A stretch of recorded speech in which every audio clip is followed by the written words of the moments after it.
So, as I said, we're going to begin this very important but very sensitive topic.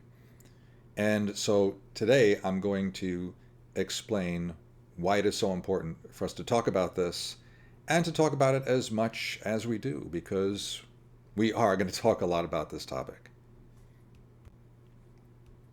So, first, let me give you an overview of what we will be talking about in the coming days. Today, I'm going to give you the reasons for going into depth on this topic. Then we're going to take a very brief look at the stages of fetal development, highlighting certain key turning points.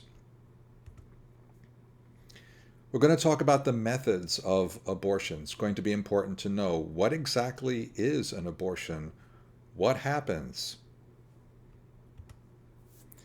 Then I'm going to talk about the aftermath or consequences after abortion, all the painful, negative things that will happen to women after abortion. Then we're going to talk about the morality of abortion. So you see, before, we're just going to talk a lot about facts, especially when it comes to stages of fetal development. But then we get into the morality. Natural law. How would I explain to a person who does not share the Christian faith why that person should regard abortion as a morally wrongful thing to do? But in addition to natural law, we're going to talk about the teaching of the Catholic Church. Where in Catholic teaching can I find it that abortion is something wrongful for a person to do? Then we'll talk about post-abortion healing. If abortion is something, as I'm telling you, that profoundly wounds any woman who has an abortion, how does she find healing for that kind of deep emotional, psychological, spiritual wound? And then finally, we're going to look at some common pro-choice statements or arguments, and then the way the pro-life person would respond to those things. So, why are we taking so much time with this topic? Well, a number of reasons. Let's start here. That abortion happens to be a very common occurrence in our country. So it's not like I'm trying to prepare you for something or talk to you about something that you're probably never going to encounter. No, I'm going to talk to you about something that happens a lot. Nationally, if you want the statistics, in the United States, the Guttmacher Institute, which provides some of these statistics, in the year 2017, there were 862,320 abortions, again, in the United States. Now, as you see in the bullet above that, the abortion numbers for the United States have been decreasing. In the late 90s, it was over 1.2 million. And people will argue about why the numbers change, but that certainly seems to be the trend. In the United States, also in the year 2017, 18% of pregnancies, excluding miscarriages, ended in abortion. So keep that number in mind for the next slide. And as I mentioned to you before, it's a general type of rule of thumb statistic. 1 out of 3 women under age 45 have had an abortion in the United States. So again, it happens a lot, but as often as it happens in the United States, it happens a lot more where you live in the Bronx. So whereas for the United States, the statistics were from 2017, the latest statistics for the Bronx would be the New York State Department of Health for 2015. So here are these statistics. In the Bronx, total pregnancies, not counting miscarriages, were 36,112. The total births, as you see, 21,130. Total abortions, 14,992. So if you do the math, that means that in the Bronx, the percentage of abortions from all pregnancies is 41.5%. Remember the statistics for the United States, about 18%? So we're saying here that in the Bronx, the percentage of abortions from all pregnancies is over twice what it is in the rest of the United States.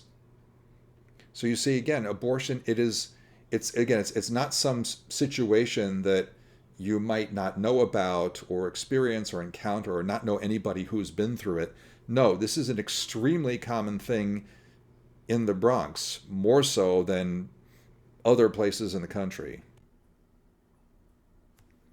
It's not just the numbers of abortions in the Bronx that might make abortion more part of your experience, but also the laws of New York State.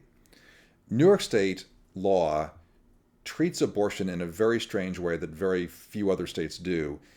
It treats abortion almost like it's a privileged kind of activity, somehow like specially protected by law, as if to say that the law has to like push aside obstacles to make sure that abortions happen in ways that it does not do for other kinds of actions. So the way this applies to teenagers is as follows. In New York State, when it comes to abortion, there is no parental consent law. That means that teenagers who want to have abortions do not need the permission or the consent of their parents, even to have a surgical abortion. Just think about that. A 16-year-old, a 15-year-old, a 14-year-old can actually walk into an abortion clinic in New York State and get an abortion without having obtained permission from really any adult, and certainly not their parents. In addition to that, in New York State, there is no parental notification law.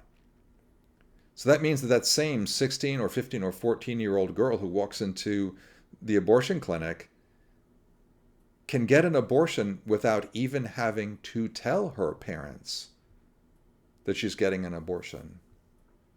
I mean, just ask yourself, does that apply to other things that teenagers can do? I mean, for example, if a teenage girl in a public high school goes to the nurse and asks for a Motrin because she has pain or headache or something like that, what are they going to tell her? Oh no, we can't give you a Motrin without written permission from your parents. And yet that same girl could go into an abortion clinic and get a surgical abortion. Do you see what I mean when I say that the abortion is treated like something special?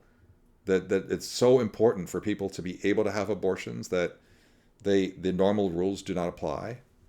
Or take a look at this, that in New York State, a minor, I believe younger than 17, cannot go to a tanning salon without the permission of her parents. And yet she can get an abortion.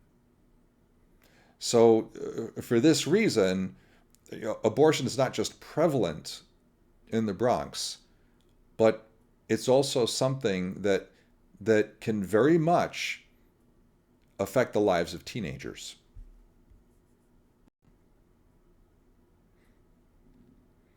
Also, there are certain health risks to abortion in New York State that people need to be aware of. Nearly a year ago, January 22nd, 2019, a very radical abortion law was passed in New York State and signed by Governor Cuomo.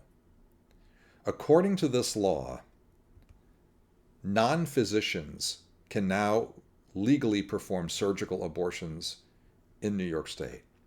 Previously, the law said a licensed physician had to perform abortions. Interesting, even there, it did not require that a surgeon or a gynecologist do abortions. It just said a licensed physician. But now the law was purposely changed to say medical professionals. So that would include um, physician's assistants, nurse practitioners, perhaps. They can do abortions as well. And so you want to ask yourself, does that overall make abortions more safe, do you think, or less safe? And if you're going to agree less safe, then doesn't it look like here that for New York State, the availability, the widespread availability of abortions is starting to take precedence over ensuring that abortions are safe for women? So this is a problem that in New York State that you don't find in other places, this particular kind of health risk. And in addition to that, New York State has many unlicensed clinics and infrequent health inspections. I know some people back in 2009 who were going up to Albany and trying to find as best as they could statistics in terms of the inspections that were done on abortion clinics in New York State. This is what they found, that 50% of tanning salons are inspected every year, but only 1.5% of abortion clinics.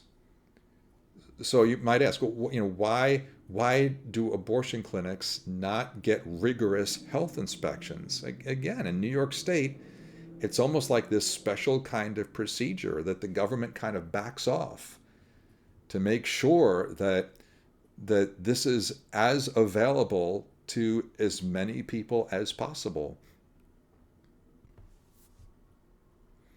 A further reason to talk about abortion is this, something that is not widely known. There are painful and long-lasting after effects from abortion, psychologically, physically, and spiritually. We'll get into those in greater detail later on in the course. But a lot of times people, and again, teenagers, are not aware of the risks that are attached to abortion. Especially when it comes to teenagers, there's actually evidence that teenagers will suffer higher mental health risks than adults as a result of abortion. So again, this is important for teenagers to know about.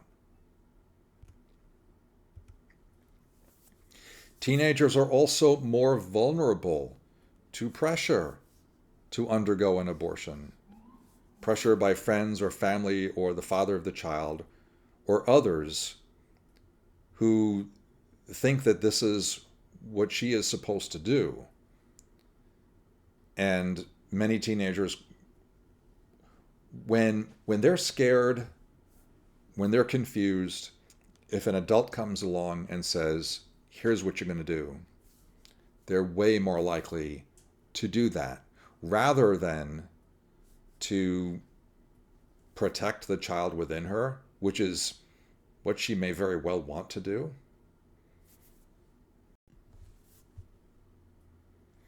Another reason that we need to talk about abortion is because it's important to counteract all the misinformation about abortion that is present in the culture through pro-choice sources.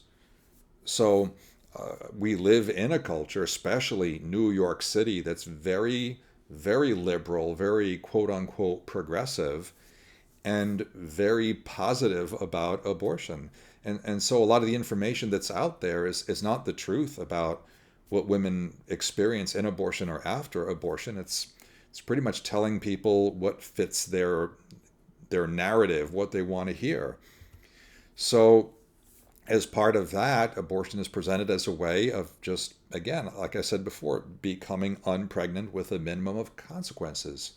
A person can live a Sex in the City lifestyle, be sexually active and protect themselves from pregnancy with birth control. Well, but if birth control doesn't work out, then you can always just erase that pregnancy with abortion and just keep it moving with that lifestyle.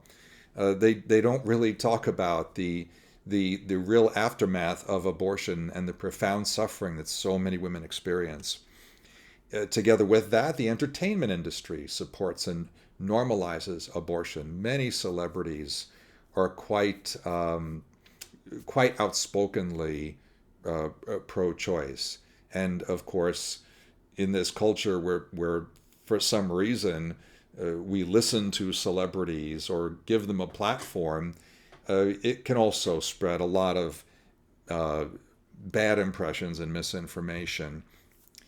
And then, quite sadly, sometimes a young person trying to sort things out could go to certain people in the medical profession or teachers in public schools, other types of people in authorities, dare I say even some clergy, and they will be misled. So the approval of abortion is so widespread through the culture that quite sadly you can't always rely on people you might normally look to for guidance. They themselves may be misinformed. And so this creates for a lot of people and a lot of teenagers a lot of confusion about what's right and wrong, and it hurts the process of conscience formation. Then finally, there's this. When it comes to abortion, spiritually speaking, the stakes really couldn't be higher. We're not talking about a moral issue where someone hurts someone's feelings or someone gossips or someone tells a lie or takes something that didn't belong to them or anything like that. We're talking about life and death. We're talking about depriving a human being of life when that person has done nothing wrong. We're depriving them of their entire future. It's not even like they've lived for a while and then lost their lives. We're talking about depriving them of life even before birth. So a person who is involved in a decision like this and who gets this decision wrong is going to bear a very, very heavy burden on his or her conscience. Simply saying that, well, in my opinion, this wasn't human, it's not going to do it. The truth will keep breaking through. And even if the person's not ready to admit it, there's always going to be that uncomfortable, nagging conscience saying that a person has another person's life on their hands. This is a huge deal. So teenagers should not have to be involved in some kind of decision like this, or be at risk of bearing the guilt of such a heavy, heavy decision. I mean, gosh, the thing you should be worried about at your age is whose homework you're going to do first. Not having to decide about life and death for another person, but quite sadly, you can get put into a situation where that does become the issue. So that brings me then to the conclusion about why we talk about this so much. Because, quite honestly, it's that important. Abortion is something that's common in the Bronx. So even at your age as a teenager, you could somehow get involved in a decision regarding an abortion. In addition, abortion involves all kinds of risks that nobody really warns teenagers about, and so you need to know about them. Risks concerning uninspected clinics, unqualified medical professionals, the painful aftermath of abortion, and other kinds of unknown risks. Then there's the problem that the news, the entertainment, so much of what you hear, it's just coming from a position of pro-choice ideology and misinformation. So many people are trying to make these decisions really without knowing everything they need to know. And as I said before, it is a spiritual and moral matter of the highest stakes. It concerns life and death itself. And then, of course, here's the final thing, that the way things are in New York law, the decision about abortion could be entirely in the hands of somebody your age, of a teenager. So because a teenager can get involved in this, it is very important for teenagers to have strong convictions and moral courage and spiritual strength and solid information so that they will be able to stand up for unborn human beings against perhaps very strong pressure in the direction of abortion. So you see, once again, this education about abortion, it's not about inviting people to heap condemnation on women who've had abortions. No, this is about us having a clearly formed, a well-formed conscience and moral courage to be able to stand up for life, even in situations that are totally unfair to put teenagers into. But sadly, this is the world in which you live, a world where you could be involved in an abortion decision. And so therefore, I feel it's very important to make sure that if that happens, you are prepared to stand up for life and not have to make a bad decision that will bring upon you feelings of profound regret for, dare I say, the rest of your life. So I hope you've caught something of the seriousness of this issue, its importance, and therefore the reason we really need to talk about it. So thank you for listening, and now you can go ahead and get to work on your assignment.